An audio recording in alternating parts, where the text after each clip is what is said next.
আমাদের যে ২৫০ শয্যা হসপিটালের ভোরবেলায় একটা অনাকাঙ্ক্ষিত ঘটনা ঘটেছে। দুইজন আনসার সদস্য কর্তৃক একটা মেয়ে, ওর নাম হচ্ছে আফরুজা। সে তার হাজবেন্ডের সাথে নারায়ণগঞ্জ থেকে আসছিল। তো ভোরে ওরা যখন ওদের একটা ভ্যান গাড়ি, ওরা রিচার্জেবল একটা ভ্যান গাড়িতে ওরা আসছে, ওই ভ্যান গাড়ির চার্জ ছিল না। চার্জ শেষ হয়ে যাওয়ার কারণে ওরা আনসার সদস্যদেরকে দেখে হসপিটালের সামনে ওরা ভাবলো যে ভোর হলে ওরা হয়তো ওদের নিরাপদ জায়গায় ওরা চলে যাবে।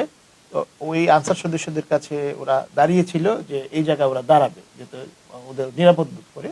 আনসার সদস্যদের ওদের ভাষ্য অনুযায়ী আনসার সদস্যদের পরামর্শেই ওরা হসপিটালের ভিতরে যায়। ওরা বলেছেন যে তোমরা ভিতরে থাকো, তাহলে তোমাদের ঠান্ডা বা শীত কম লাগবে।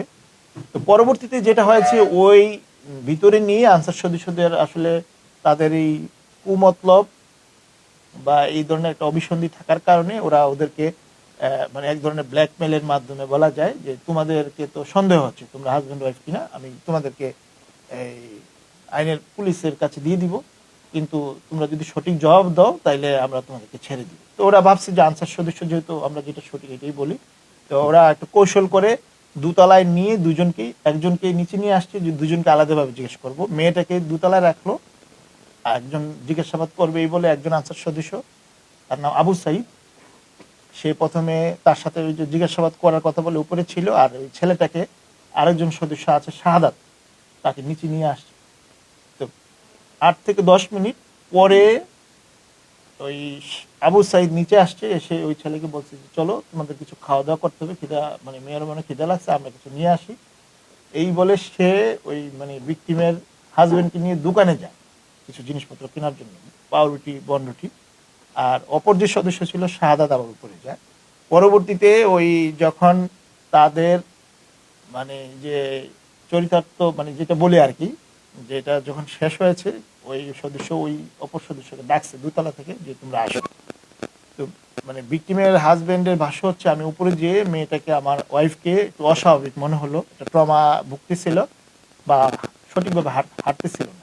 তো এখানে যেটা হয়েছে আসলে এই দুজন আনসার সদস্য মিলে তাকে রেপ করেছে। তাদেরকে মনে হয় একটু ভয় দেখাইছিল যে তোমরা কাউকে বলবে না। তারা ভয়ে বা যে কোনো কারণেও বলছে যে আমরা বলবো না, আমরা এখন চলে যাই। তারা চলে আসে। এই হসপিটাল থেকে বের হয়ে আমাদের পুলিশের টহল টিম যখন তাদেরকে এই অবস্থা দেখলো, তারা নেমে এসে জিজ্ঞেস করছিল যে এখানে কি বা তোমরা কোথায় যাবে, তখন তারা বিস্তারিত ওখানে বলেছে। তাৎক্ষণিকভাবে আমাদের টিম লোকাল ওসিকে অবগত করে আনসার সদস্যদেরকে ওই জায়গায়, যে জায়গায় তারা ডিউটিতে ছিল না পেয়ে, মেডিকেল একজন অফিসার মনে হয় ওরা ডেকেছে যে তোমরা এখানে যারা আনসার সদস্য ছিল ওরা কোথায়, তখন বললো যে ওদের গার্ড রুম ওরা থাকে। গার্ড রুম থেকে আমাদের একজন সাব ইন্সপেক্টর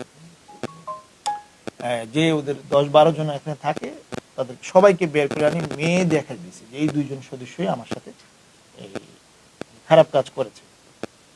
ওই তার দেখানো অনুযায়ী আমরা দুজনকে তাৎক্ষণিকভাবে আইনের আওতায় নিয়ে আসি আর কি। পরবর্তীতে তারা আমাদের কাছে স্বীকার করেছে এবং আজকে ওরা 164 করার কথা আছে।